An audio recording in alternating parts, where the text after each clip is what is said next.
Karl Marx é um palhaço em toda a linha. É assim, é uma coisa que um dia os historiadores terão dificuldade de entender como é que se levou a sério esse sujeito. Não tinha nenhum proletário lá no meio. Olha, não tinha burguês na Revolução Burguesa, né? Não tinha capitalista na Revolução Capitalista, não tinha proletário na Revolução Proletária e assim por diante. Não tem camponês na Revolução Camponesa. Eu digo, porra, você não acerta uma? Diga. O problema é que o Marx e todos os marxistas ou filomarxistas vão dizer que tudo é ideologia. Mas olha, não, a partir daí, tudo é dox, mas você responde o seguinte, responde para lamber sabão, você nem sabe o que é lógica, dialética, você está fazendo uma heurística de muito baixa qualidade, tu é um charlatão, não me amola, tá entendendo? É assim que tem que responder. Mas não tem nenhuma resposta possível para plantar, como diz o irmão, a semente fecundadora. Marx é uma filosofia para retardados mentais, tá entendendo? Só pessoa burra, só pessoa sem inteligência pode entrar naquilo, pô. Entendeu? Sim, mas o dia já entrou, não tem nada que você possa fazer para poder... Marx não é sério, eu estou falando de coisa séria, estou falando de Leibniz, Aristóteles, Marx não é sério. Eu sei. Entendeu? Então, ó, eu acabei de ler, tem um sujeito nos Estados Unidos, acho que é um tcheco que mora nos Estados Unidos, chama Zdravo Planink. Esse sujeito publicou um estudo sobre a tese de doutoramento de Karl Marx, que era sobre Epicuro e Demócrito, né? E ali você já vê que Karl Marx era novinho, e já era vigarista. Né? Era mesmo. Quando ele não entende o negócio, ele dá uma maquiada em cima, enrola, tá entendendo? E daí você vê as coisas e fala, mas como é que eu fui prestar atenção neste palhaço, tá entendendo? Marx não é sério mesmo, nada do marxismo é sério, nada, não é um exagero. Quando nós chegamos lá, nós vamos ver isso com mais detalhe. Quer dizer, a simples hipótese de que seja possível você traçar a unidade do desenvolvimento da história humana a partir da sua base econômica, o que você falou, isso pode parar. Porque, primeiro, desenhar esse conjunto já é impossível, né? Qualquer que seja a base que você escolha. Tá certo? A pretensão já é absurda. A pretensão é absurda e o instrumento que você está usando é pequeno demais para isso. Tá certo? Claro.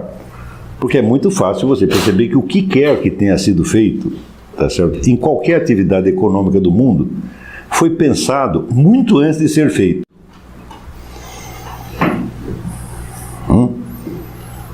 Qualquer inovação tecnológica. Você quer montar uma firma, a primeira firma parece feita e depois você pensa? É isso que acontece? Então, assim, não é possível. Quer dizer, você não entender que economia é simplesmente uma das atividades do espírito humano, não é isso? E que ela não pode ser a base do desenvolvimento do espírito humano, porque o espírito humano que precisa criá-la. Está entendendo? Quer dizer, ele fala como se você produzir e tal fosse uma coisa assim natural. O sujeito nasce e já começa ali. Vamos fazer um negócio chamado aqui agricultura. Você, mas a trabalheira que o ser humano teve, bom dia, ele está acostumado a ir lá buscar banana em tal lugar. Fala, não, peraí, vamos plantar a banana aqui, porra. Né? Isso aí deve ter. O sujeito precisa ter um QI enorme para pensar um treco desse. E o primeiro que pensou, os outros devem ter batido nele. Você está entendendo? Para de falar bobagem, rapaz, cala a boca. Entendeu? Quer dizer, passar da economia extrativista para a agricultura, aquilo foi uma obra de gênio. Você está entendendo? E certamente apareceu como ideia muito antes de poder ser realizado, como tudo que é humano, meu Deus do céu. Né? Você vê esse negócio do avião, né? Os caras chegou uma época e conseguiram fazer, mas desde quando estavam pensando nessa porcaria? Quer dizer, como é que você vai explicar isso aí pela base econômica? É uma estupidez tão grande que, assim, esquece. Como é? Mas depois que é implementado, a sociedade não se organiza em termos dessa base econômica. Por exemplo, esse exemplo que você está dando... A base econômica não consegue ficar parada um único minuto, porque tem gente que pensa outra coisa, porra.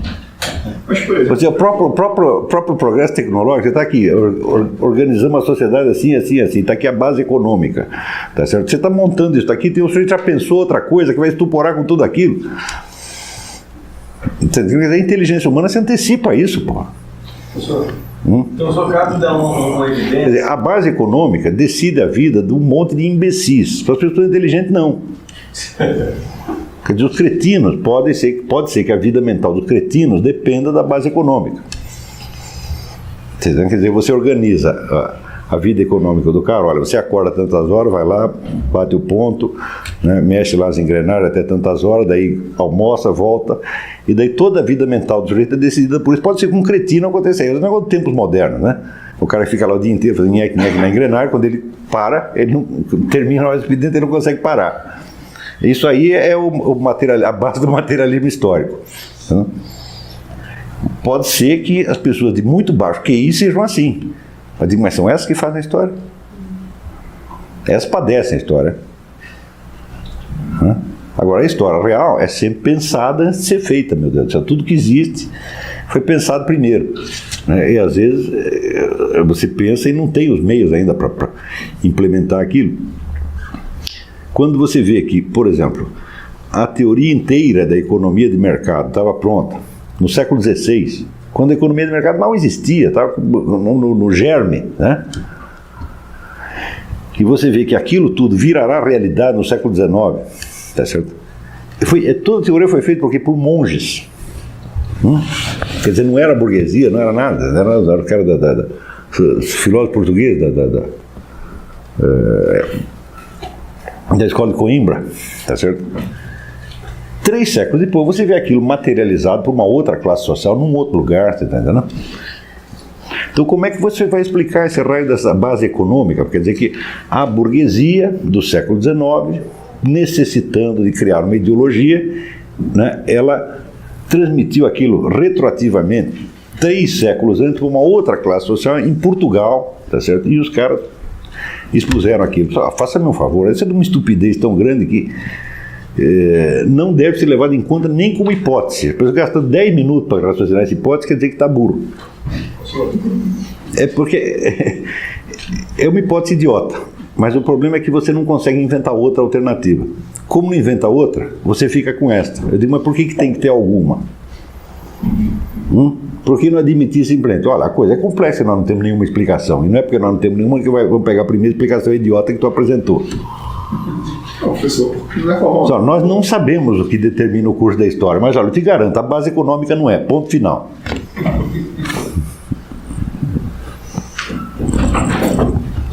Professor, Base econômica depende de tecnologia, não é isso?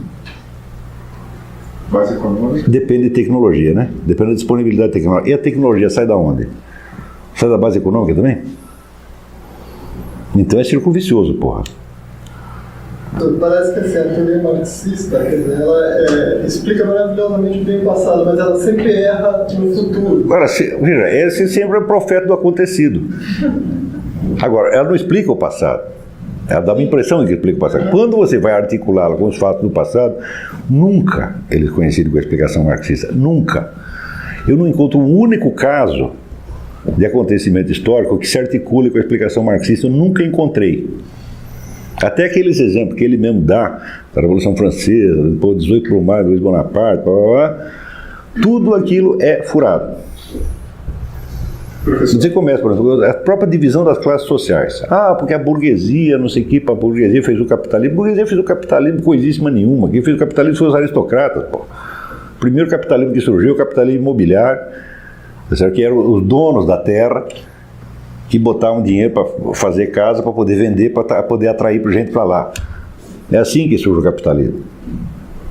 E os primeiros banqueiros foram os padres. Então o que a burguesia tem a ver com isso? A burguesia não fez capitalismo nenhum. A burguesia foi criada por um capitalismo inventado por padres e aristocratas. Quando tem a Revolução Francesa, você pega todos os líderes da Revolução Francesa, todos, um por um. É a revolução da burguesia, do capitalismo, etc. Quantos capitalistas tinha entre eles? Nenhum. Tinha um. Mas é um conceito que permaneceu desde o antigo regime até depois, né? Então como é que eles puderam, né? Mas eles estavam trabalhando para a burguesia. A burguesia tem pago eles, pelo menos. Pelo menos reuniu os caras e passou uma conversa neles, né? Mas esse encontro nunca houve intercâmbio nenhum, então eles adivinharam os interesses da burguesia, que não eram os deles, e fizeram a revolução para beneficiar a burguesia e eles mesmos ser guilhotinados. É isso que você quer dizer? Isso é uma bobagem sem mais tamanho, tá entendendo? É uma explicação puramente mágica. Professor, por exemplo, hoje o senhor na aula está comentando que você tem a formação dos estados nacionais e a aristocracia pega e começa a apoiar os filósofos para que eles deem identidade ao próprio Estado Nacional. Isso não, a gente não pode ver uma visão marxista de uma infraestrutura dando consequência na superestrutura? Não, porque isso, primeiro não é uma infraestrutura econômica, em primeiro lugar é uma estrutura dinástica e militar, que mais tarde vai tentar criar instrumentos econômicos para poder se viabilizar. Quer dizer que o princípio da ação não é econômico de maneira alguma, né? Não tem absolutamente nada que ver. Porque não é uma nova classe que surgiu com um novo interesse econômico diferente, etc. Não é nada disso. Quer dizer, a aglutinação de forças ali não tinha nada a ver com a economia, pô. Ao contrário, sob o ponto de vista econômico, muitas vezes foi desvantajoso.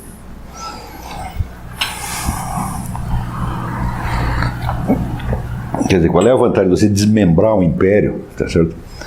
Em um monte de unidades independentes que terão seus próprios problemas, não terão assistência internacional, etc. É tão vamos dizer, contraproducente do ponto de vista econômico que, se fosse depender da economia, isso jamais teria sido feito. Mas acontece que quando começa a ser feito, de repente aparecem novas possibilidades desses estados ganhar dinheiro. Um deles é as grandes navegações.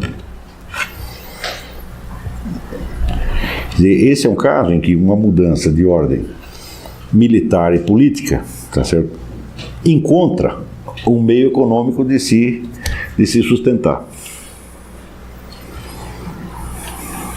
Quer dizer, aí a economia nitidamente vem depois.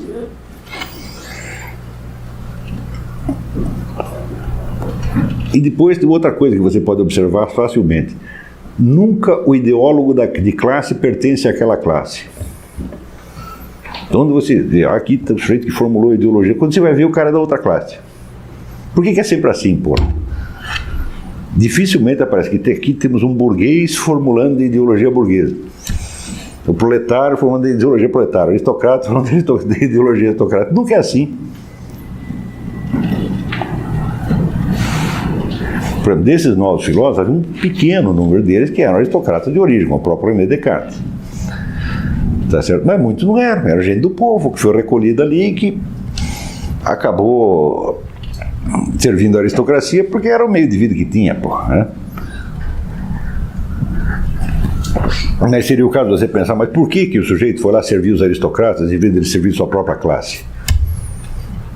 Quer dizer, a história inteira é uma demonstração de que não há conexão entre a posição social do sujeito e a ideologia de classe dele. Não há conexão nenhuma. Você escolhe a ideologia que você quiser. E se não quiser ter nenhuma, você pode não ter nenhuma.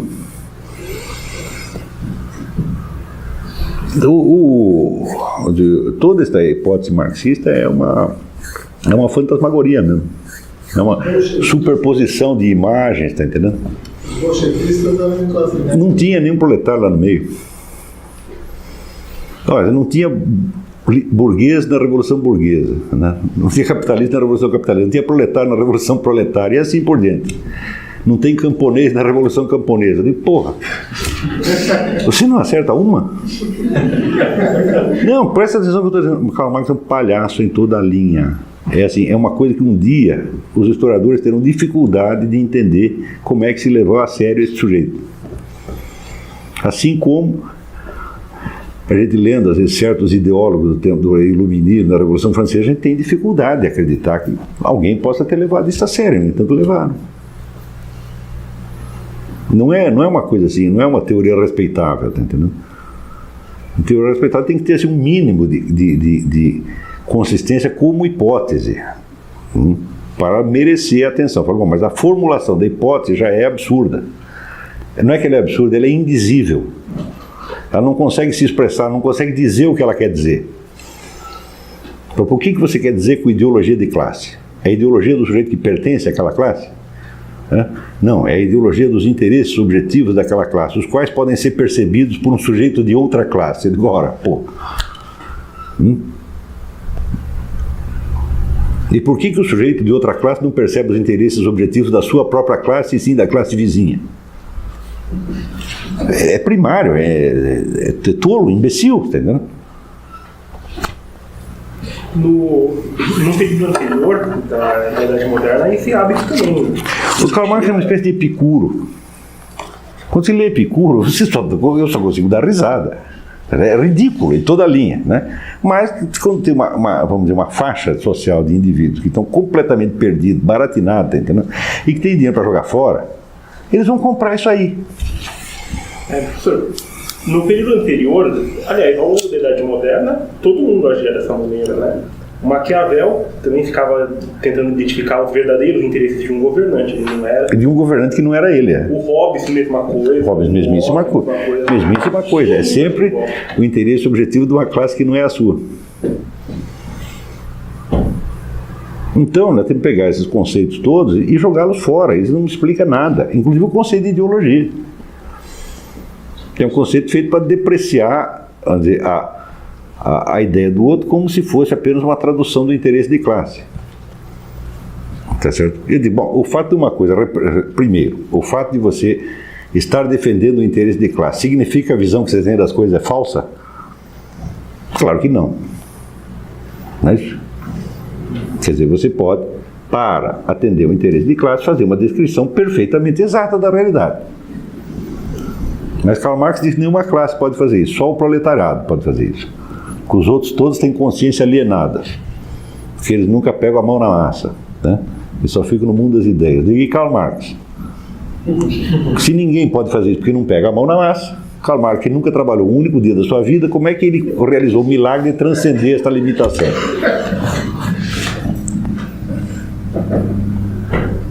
Tá entendendo? Quer dizer, se você tem uma filosofia que vai explicar a condição humana, em primeiro lugar, a sua primeira obrigação é explicar você mesmo.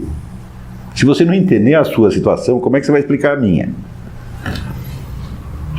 Então você, por favor, escreva uma autobiografia dizendo como se deu este milagre de que você, filho de um jurista, quase ministro, etc., etc., captou o interesse objetivo do proletariado e passou para o lado do proletariado. Me conta como é que se deu isso aí. Na verdade, quando Karl Marx escreve as primeiras coisas a respeito da Revolução Socialista, ele nunca tinha visto um proletário na vida. Não conhecia mesmo, nada sabia, nada. Daí ele leu aquele negócio do Engels sobre a situação da classe operária e disse, saquei. Professor, mas isso aí, contra isso, Fernando Gilberto, também se poderia argumentar que os mestres de Coimbra também nunca tinham visto burguês e, no entanto, descreveram o mercado que só acontecia. Não, porque eles estão descrevendo aquilo, em primeiro lugar, a partir de uma experiência existente de muitos séculos, tá certo? E estão discutindo uma questão que já existe há muitos séculos, e estão discutindo a partir da colocação medieval do problema, que é a teoria do preço justo. E eles começam, então, eles dizem, bom, se existe um preço justo, tá certo? Qual seria a base de cálculo do preço justo? E tentam todas as bases de cálculo e veem que nenhuma delas dá um preço justo. Conclusão, só Deus sabe o preço justo. Só Deus sabe. Quer dizer, existe o preço justo, mas ele é um mistério. Então, se ele é um mistério, o preço justo é aquele que você está disposto a pagar. Aliás, se você está disposto a pagar, porque você achou que é justo. E o outro disposto a vender. E o outro está disposto a vender. Então pronto, isso é uma economia de mercado. Mas, em termos mais gerais, Santo Agostinho já tinha matado esse ponto. Ele disse que é absolutamente impossível para o ser humano acertar o ponto médio exato de seja o que for. Teoricamente já estaria resolvido, tá certo? Mas... quer dizer, eles não estavam teorizando sobre o interesse objetivo de uma classe que eles nunca tinham visto. Não é isso que ele estava falando. Está falando de qualquer pessoa que compra e vende, né? Agora, só acaba de... Agora, não adianta você querer explicar este período por ideologia de classe ou qualquer outro período. Você não vai encontrar. Isso aí não existe, essa correspondência não existe. Agora, acontece o seguinte, que esta sequência, né, Karl Marx coloca na história, né, comunidade primitiva, depois o escravismo, depois o feudalismo, depois o capitalismo, depois o socialismo, é um drama que você inventa, é um cineminha, tá certo? E esse cineminha te dá a impressão de que você está orientado no conjunto, tá certo? E na falta de outros termos que estejam em circulação, você usa esses, tá certo? E como uma espécie de referência, tá? Ora, para nós que estamos estudando a coisa, isto aí não é ciência, isso é discurso do agente. Pois é. Não é isso? Esse é um dos muitos discursos de um dos muitos agentes, e coincidiu de ele ficar muito poderoso, de ter lá uma entidade com 500 mil funcionários para espalhar isso pelo mundo, e a coisa pegou. Mas é apenas um discurso de um agente. Então, para nós, isto não é um princípio explicativo, isto é um objeto a ser explicado. Está compreendendo? Então não podemos usar o método marxista, porque o método marxista não é um método científico, o método marxista é um fenômeno histórico.